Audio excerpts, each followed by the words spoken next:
चढ़ी जल सोया तो निशानी हुरा के मन हमरा जाता पूरा छछना के चढ़ी जल सोया तो निशानी हुरा के होला बर्दाश्त नहीं बहुत दुखाला होला बर्दाश्त नहीं बहुत दुखाला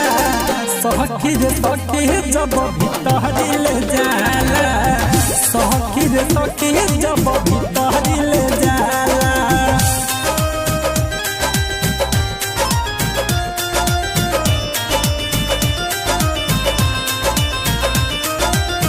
सखी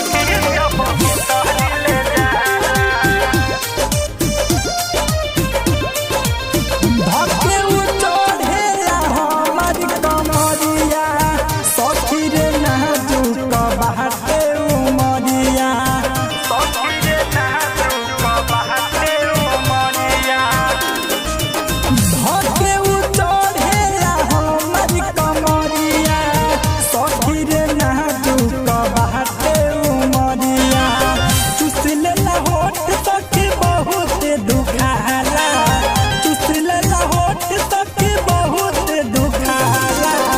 सखी रे सखी जब भीतर ले जाला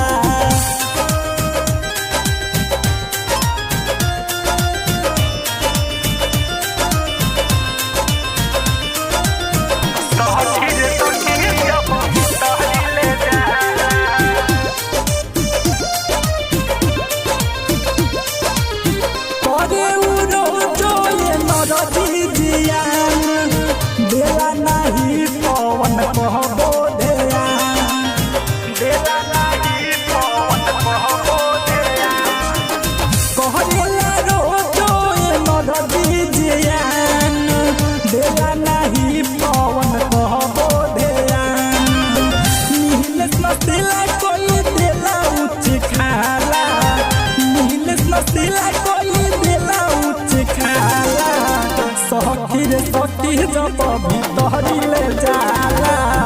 सखी रे सखी